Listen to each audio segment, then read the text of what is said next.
Assalamualaikum warahmatullahi wabarakatuh. Salam sejahtera untuk kita semuanya ya. Alhamdulillah kita masih diberikan kesempatan kembali untuk sharing ilmu kembali tentunya. Dalam kesempatan kali ini saya akan memberikan informasi ataupun sharing ilmu tentang perdarahan antepartum.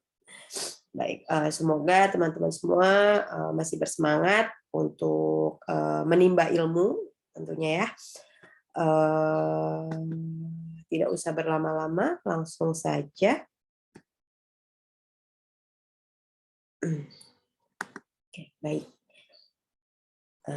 Ini ya, kita akan membahas tentang perdarahan antepartum.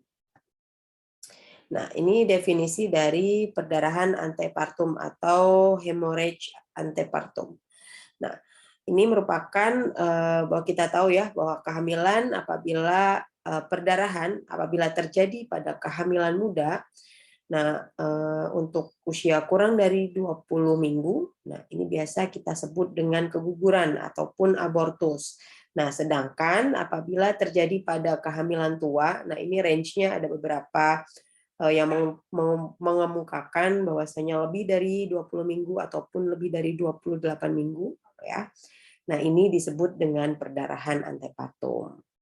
Ini ya, untuk perdarahan antepartum itu sendiri yaitu perdarahan yang terjadi setelah kehamilan 28 minggu sampai dengan lahirnya bayi. Nah, ini ada referensi yang mengemukakan bahwasanya range-nya di 28 minggu, tapi ada beberapa juga yang mengemukakan bahwasanya di usia lebih dari 20 minggu itu juga sudah masuk dalam perdarahan antepartum. Nah, ini untuk penyebabnya ya. Cause of antepartum hemorrhage atau APH, yang mana angka kejadiannya 70% disebabkan oleh placental bleeding atau perdarahan plasenta. Nah, ini 35% karena placenta previa dan 35% karena abruptio placenta. Nah, sedangkan pada 25% ini unexplained ya, tidak bisa dijelaskan gitu untuk kejadiannya. Nah, ini bisa ini ya, di luar dari plasenta, perdarahan plasenta ataupun lesi lokal. Nah, ini untuk yang 5% biasanya disebabkan karena adanya extraplacental cause atau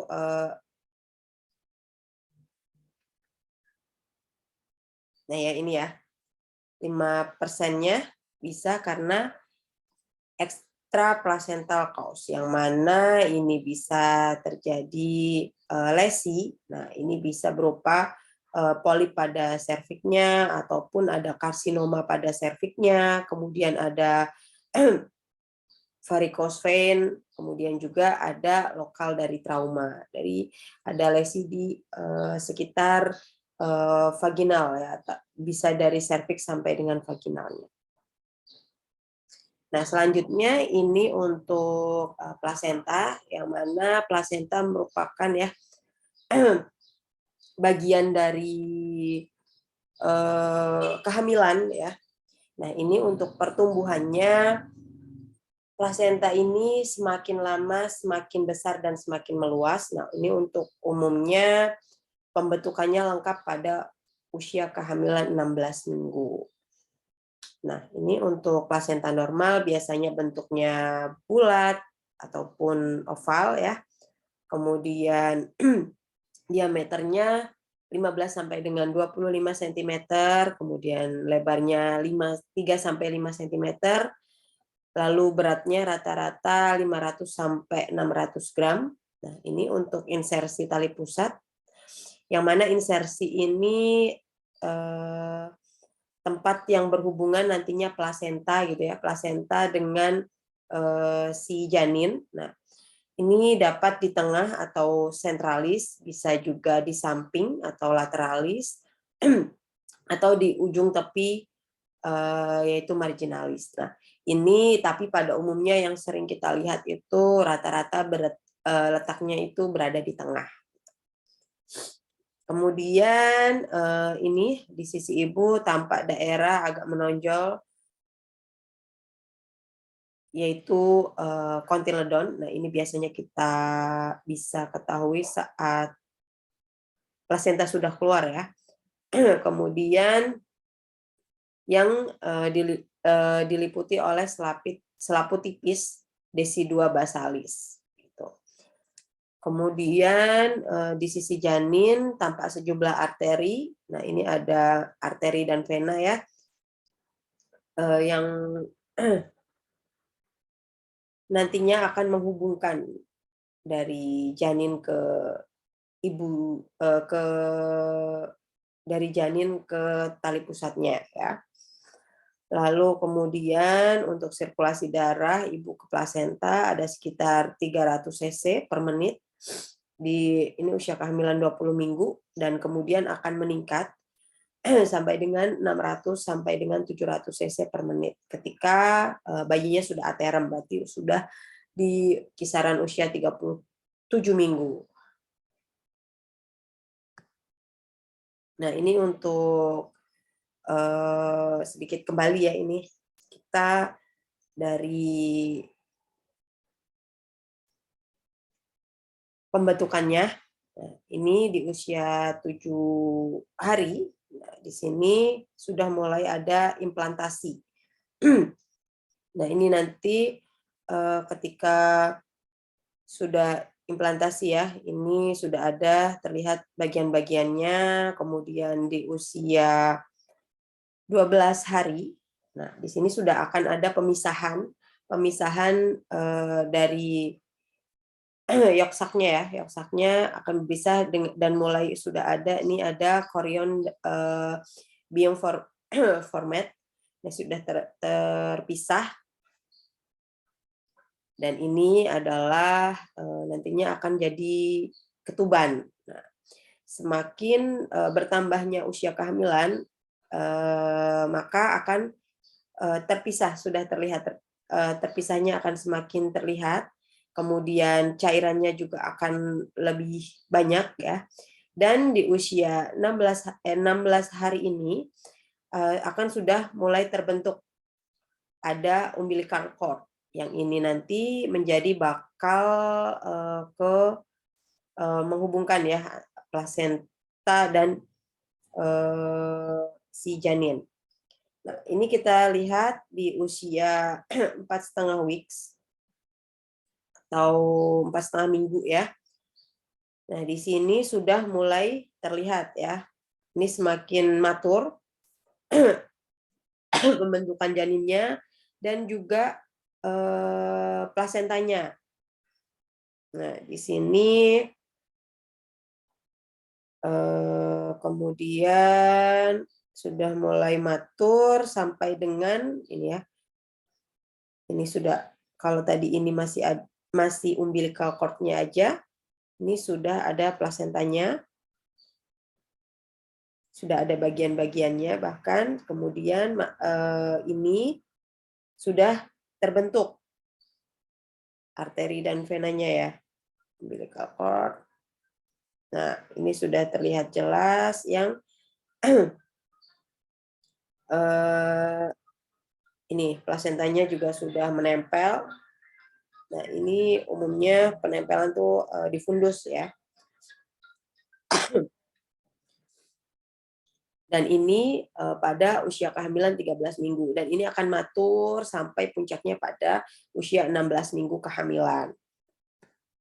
Nah, selanjutnya ini untuk plasenta previa, yang mana plasenta previa ini merupakan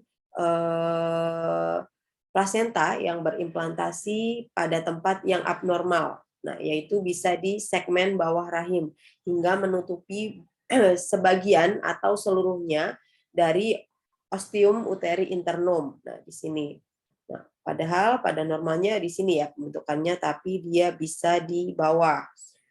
Nah, ini pada keadaan normal plasenta itu letaknya di atas uterus, fundus. Oke, untuk klasifikasinya ada plasenta letak rendah nanti ya, terus kemudian ada plasenta previa marginalis, partialis, dan totalis. Nah, untuk plasenta letak rendah itu dia letaknya di bawah ini ya. Jadi dia masih dia di segmen bawah rahim, tapi ada jarak antara OUI dan perlekatan plasentanya. Nah, kemudian ketika itu marginalis, nah ini ya, berada di pinggir plasenta atau tepat berada di pinggir dengan OUI-nya. Lalu untuk parsialis ya, untuk parsialis ini sebagiannya sudah mulai tertutupi oleh jaringan plasenta. Nih. Dan untuk yang totalis seluruhnya sudah menutupi dari OUI-nya.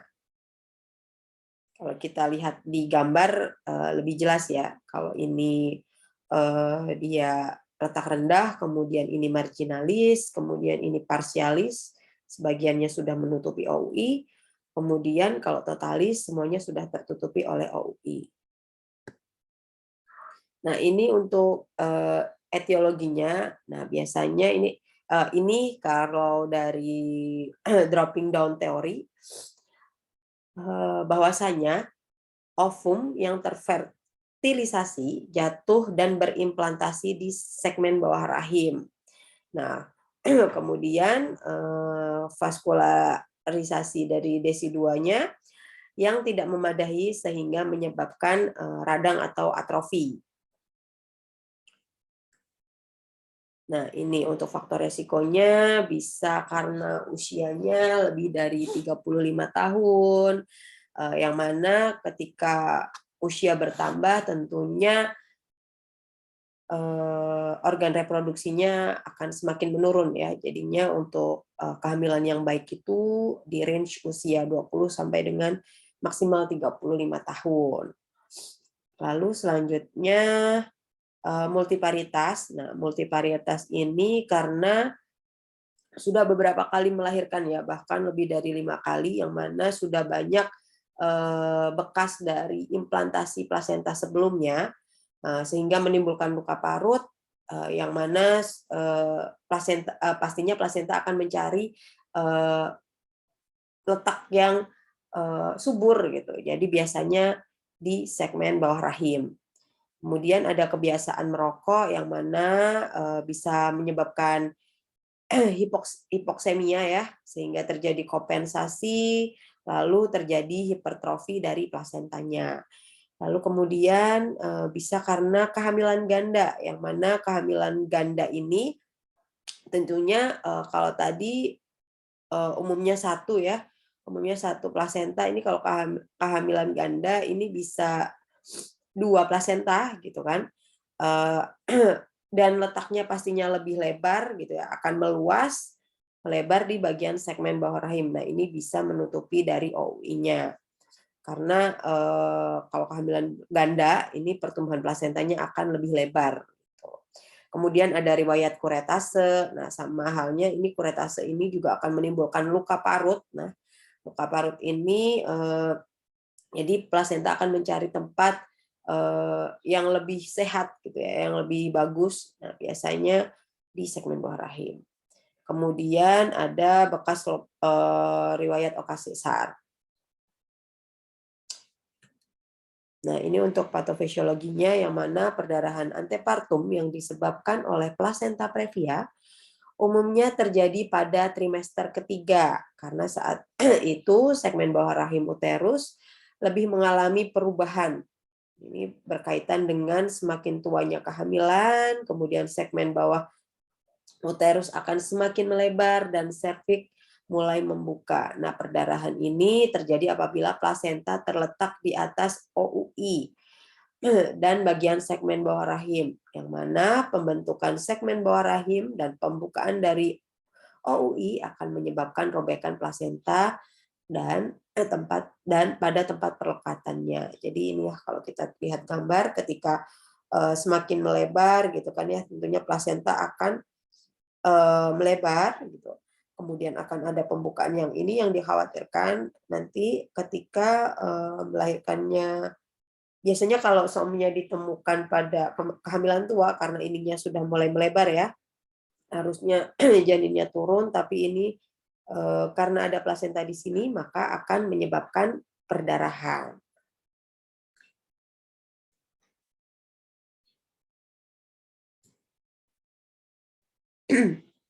Nah, ini untuk diagnosanya kita bisa menegakkannya dengan anamnesis, kemudian dengan pemeriksaan fisik atau kemudian pemeriksaan penunjang dengan ultrasonografi, ya. Kemudian bisa juga dengan PDMO atau pemeriksaan dalam meja operasi atau double set up examination. Nah, biasanya cukup bisa dengan anamnesa, pemeriksaan fisik ataupun dengan ultrasonografi.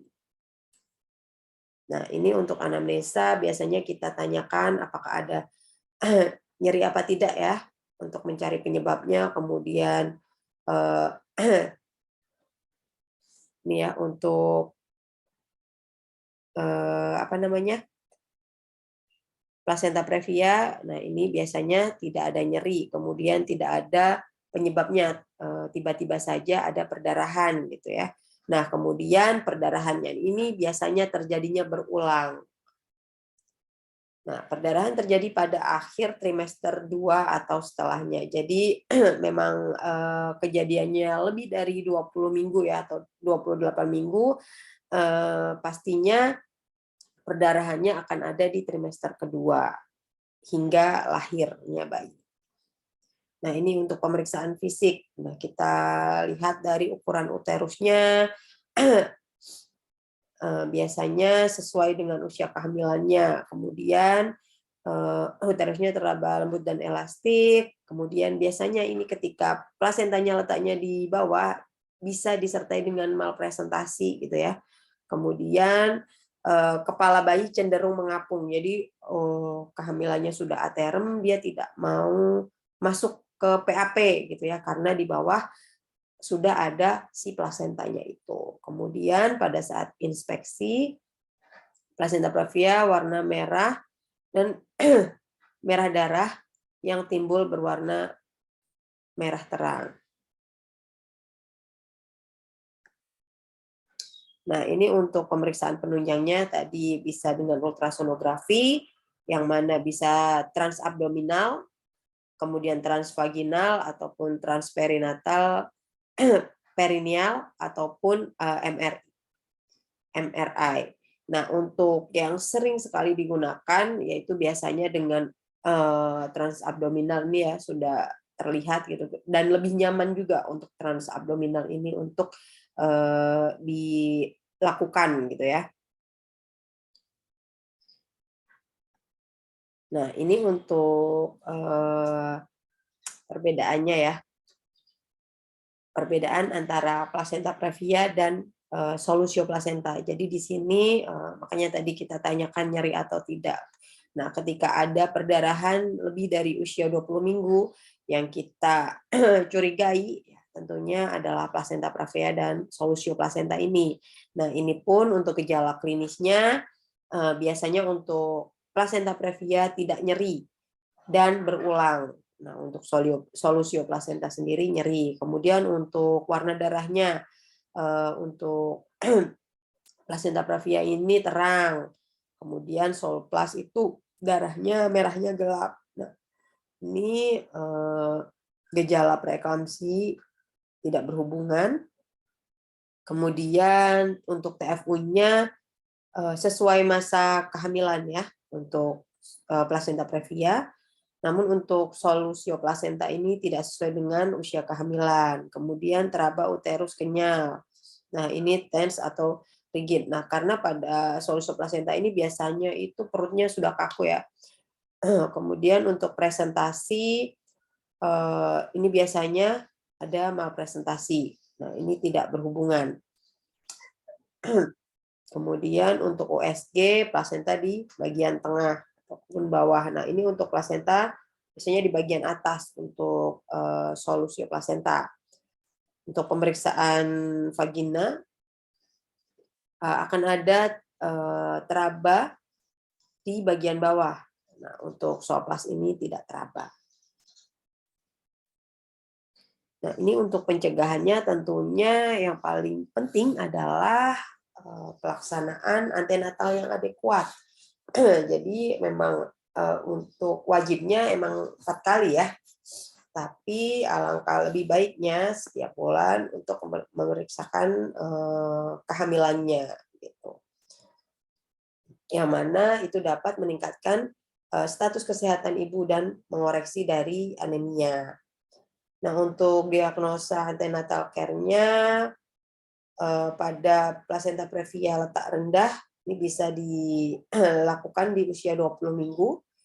Kemudian bisa dilakukan lagi pemeriksaannya di 34 minggu. Nah, tapi alangkah lebih baiknya ya, tadi ketika 20 minggu sudah dicurigai, tiap bulan untuk melakukan kunjungan antenatal care. Nah, ini untuk selanjutnya yaitu solusio plasenta, ya, yang mana solusio plasenta ini adalah terlepasnya plasenta dari tempat implantasi yang normalnya uterus sebelum janin dilahirkan. Jadi harusnya kan plasenta lepasnya setelah bayi keluar ya, tapi kejadian solusio plasenta ini terjadi saat janinnya itu masih di dalam, jadi dia sudah terlepas duluan gitu. Nah, ini ada ablasio placenta, abruptio placenta, kemudian ada accidental hemorrhage, kemudian premature separation of the normally implantation placenta. Nah, ini untuk etiologinya bisa karena ada hipertensi, kemudian usia ibu, lagi-lagi usia ibu, kemudian ada trombofilia, kemudian ada trauma. Nah, ini yang sering sekali kita jumpai ya, karena ada trauma gitu. Kemudian ada juga karena kokain, lalu juga karena ada ketuban pecah dini, lalu ada perubahan tekanan dalam uterus, dan defisiensi dari asam folat. Nah, ini untuk patofisiologinya ya. Tadi bisa karena ketuban pecah dini, trombofilia yang bisa menyebabkan terjadi hipoksia dan iskemi sehingga ini ya terjadi perdarahan di antara uterus dan plasenta. Nah, ini juga tadi bisa karena nikotin dan kokain, bisa juga karena trauma. Nah, ini biasanya kecelakaan kepleset ataupun terbentur gitu ya. Kemudian juga karena perubahan tekanan secara mendadak. Nah, di sini semuanya bisa menyebabkan dari perdarahan di antara plasenta dan uterus sehingga membuat lapisan desiduanya terpisah. Nah, ini pemisahan tersebut dan penekanan pada sehingga menyebabkan penekanan juga pada plasenta di sekitarnya ya, yang mana uterus tidak dapat berkontraksi sehingga menyebabkan perdarahan uterus berlanjut.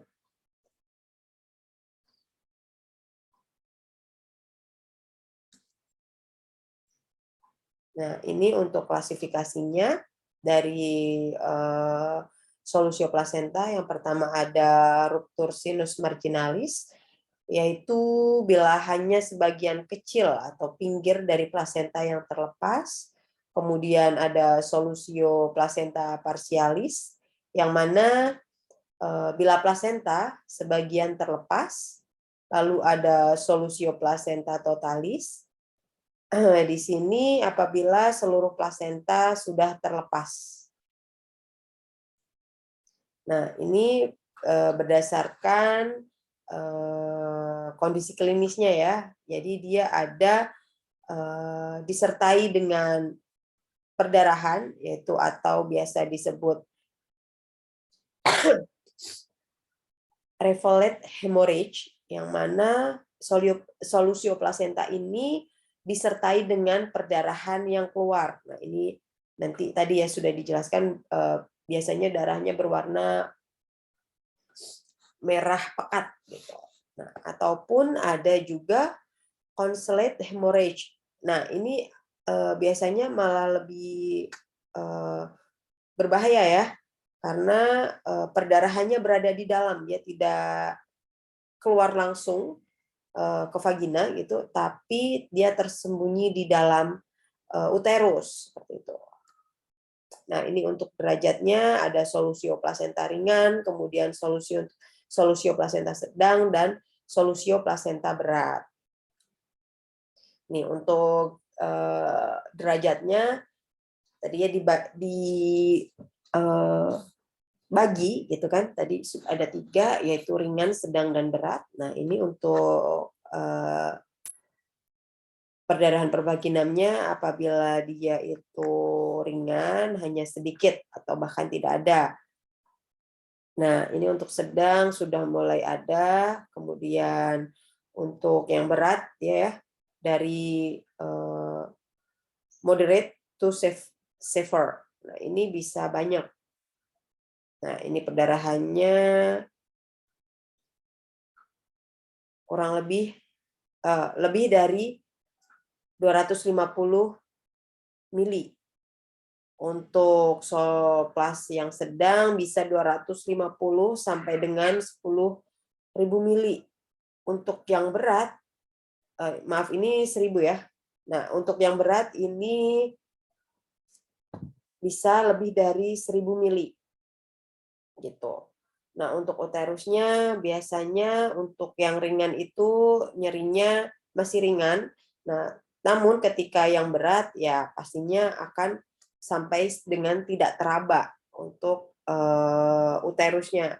Ketika kita melakukan palpasi biasanya sudah tidak teraba. Nah, untuk nadi ibu ini biasanya pada saat masih dalam kondisi solplas ringan, masih normal, namun ketika sudah memasuki sedang dan berat, dia akan ada peningkatan, gitu ya, sampai dengan sangat cepat. Nah, kemudian tekanan darah untuk ringan dia masih normal, yang ini masih susah untuk diprediksi ya. Kemudian untuk fibrinogennya ini masih normal, kemudian ketika dia sedang sampai ke berat, dia akan mulai berkurang sampai dengan terjadi trombositopeni. Nah, ini untuk diagnosanya kita bisa menegakkannya dengan anamnesa, kemudian pemeriksaan, lalu juga dengan ultrasonografi.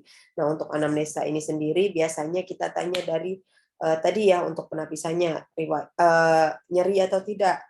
Nah, kalau tidak nyeri atau nyerinya ringan, kalau tidak nyeri biasanya kan itu ya kalau dan berulang plasenta previa. Namun ketika nyerinya minim gitu ya, itu bisa dia masih dalam tahap solplas ringan gitu ya. Kemudian kita tanyakan apakah ada riwayat trauma, mungkin terjatuh, terpleset, kecelakaan gitu ya. Kita tanyakan, kemudian ada gejala atau komplikasinya, lalu ada preeklamsi atau tidak gitu. Nah, biasanya ini memang ada riwayat-riwayat dari preeklamsi. Kemudian untuk pemeriksaannya kita lihat dari perdarahan yang keluar secara pervaginamnya, ya tadi biasanya merahnya merah pekat sekali ya. Kemudian kontraksi dari uterusnya semakin berat, maka akan tegang perutnya gitu. Terus kemudian dari tanda-tanda vitalnya, lalu dari TFU-nya, karena biasanya ini tidak sesuai dengan usia kehamilannya untuk kejadian solplas.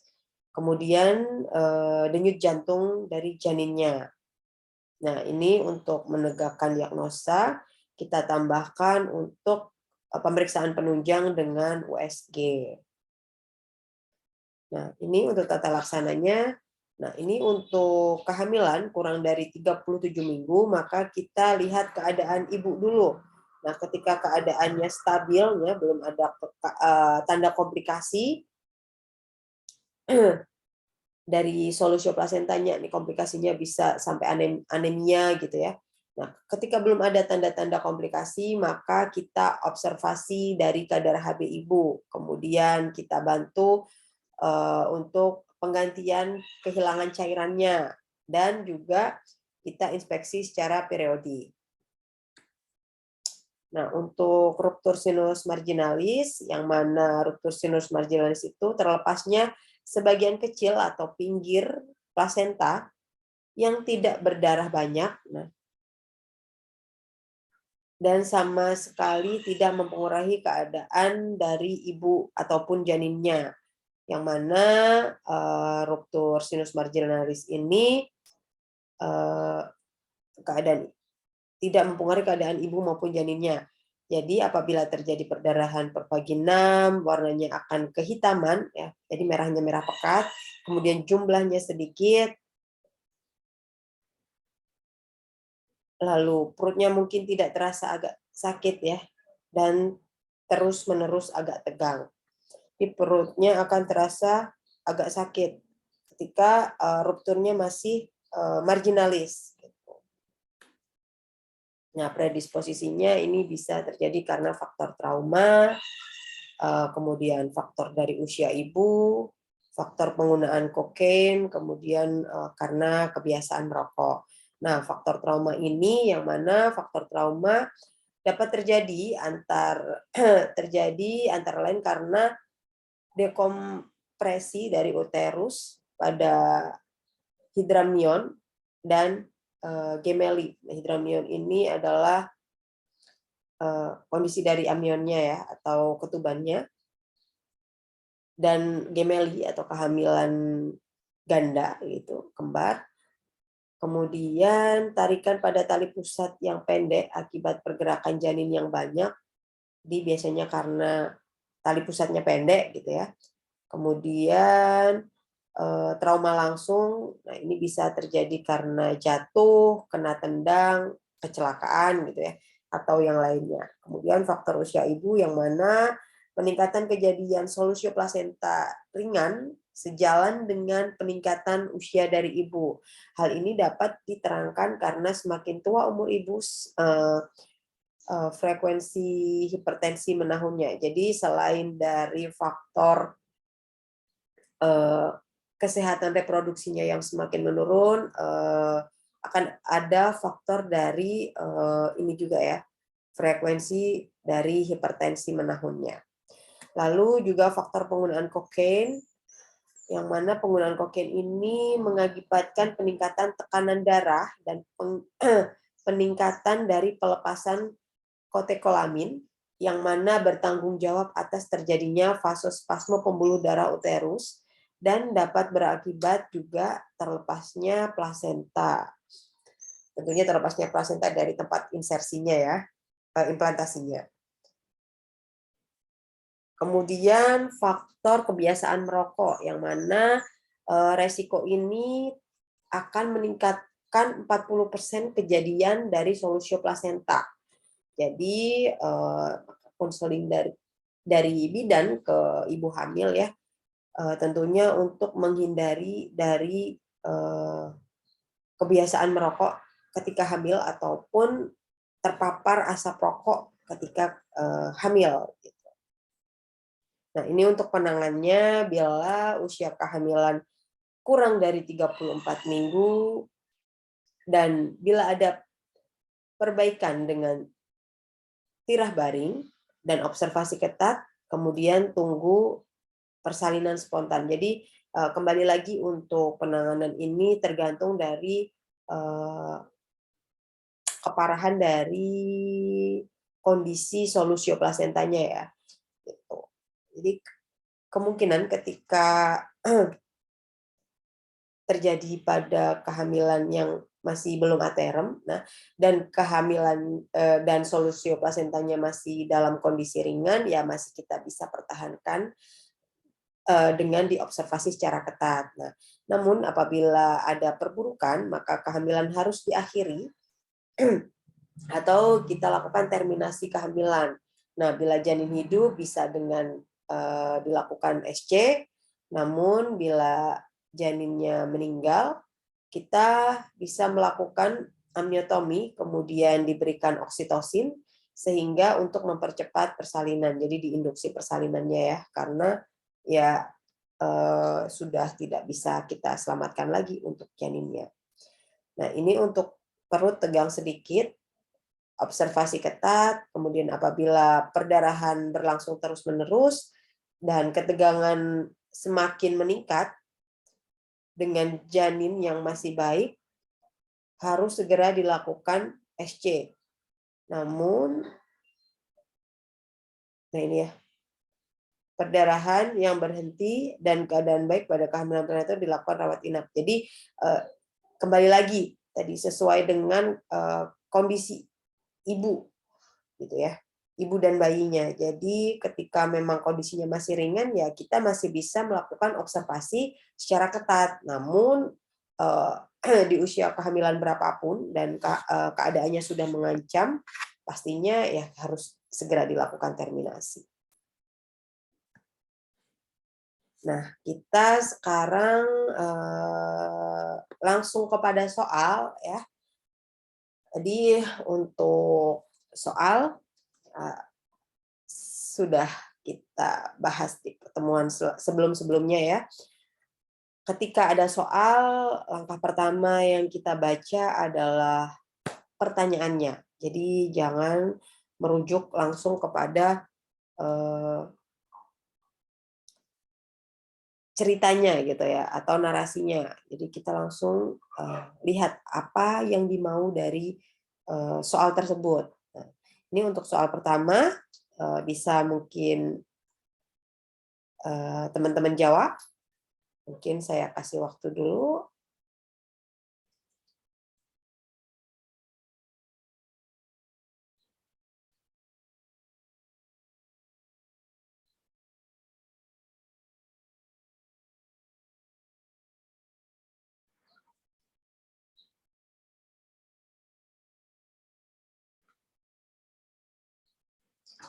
Oke.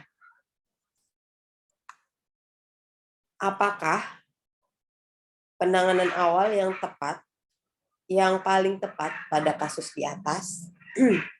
Jadi yang diminta adalah penanganan awal ya. Oke, jangan terkecoh. Jadi kita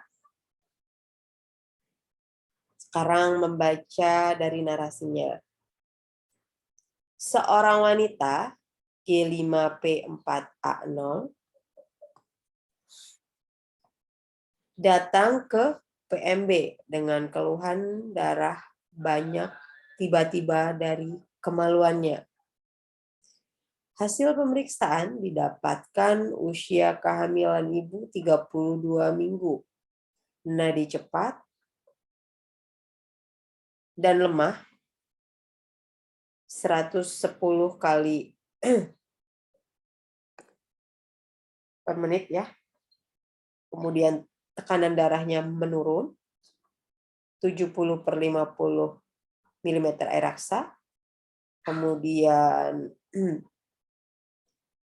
pernafasannya cepat 35 kali. Kulit terasa lembab dan dingin. Ibu dalam keadaan tidak sadar. Oke.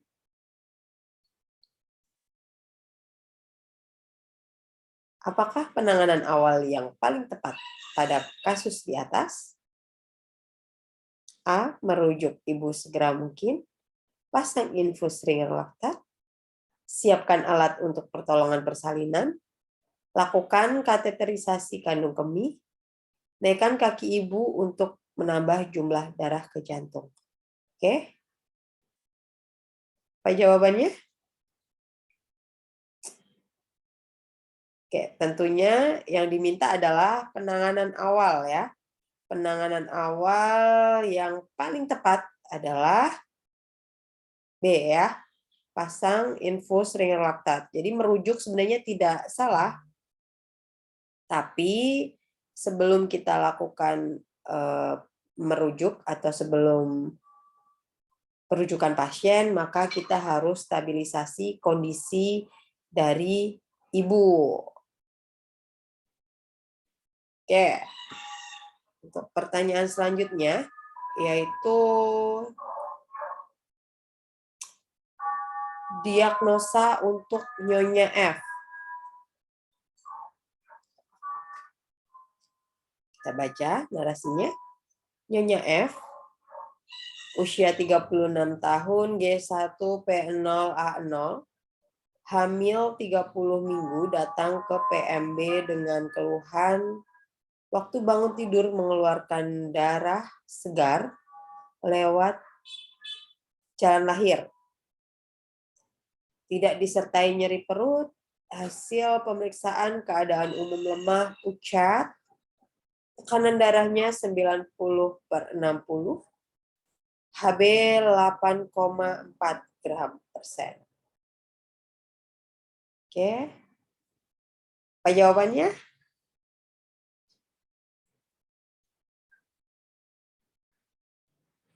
Apakah A, perut uroteri, B, abortus eminen, C, placenta previa, D, solusio placenta, E, abortus incomplete. Oke, jawabannya kita lihat dari kata kuncinya ya. Keluar darah segar lewat jalan lahir. Segar. Tidak disertai nyeri perut, berarti jawabannya placenta previa. Mungkin ini kalau diberikan tanda berulang nanti takutnya langsung ketebak gitu ya. Jadinya dikasih 2 clue dalam pertanyaan tersebut. Oke, untuk pertanyaan ketiga.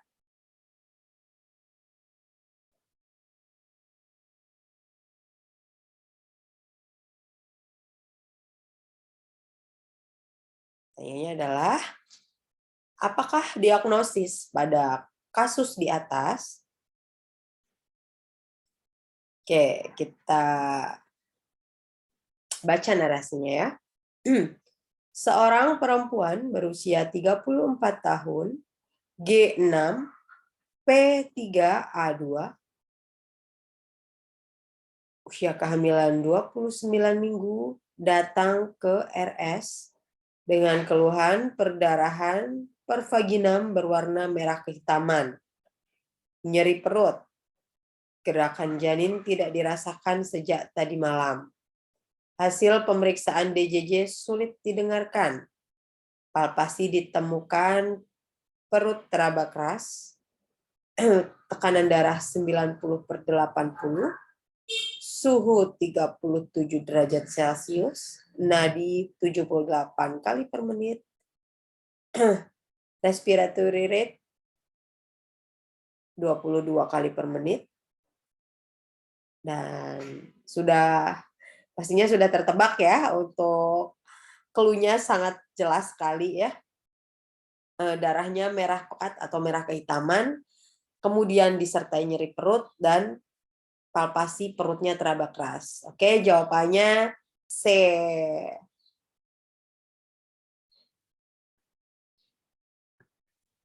Oke, selamat untuk jawaban yang benar ya.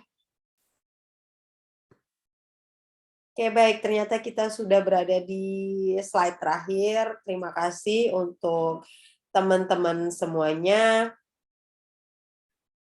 yang sudah menyimak ya dari awal video sampai dengan akhir video.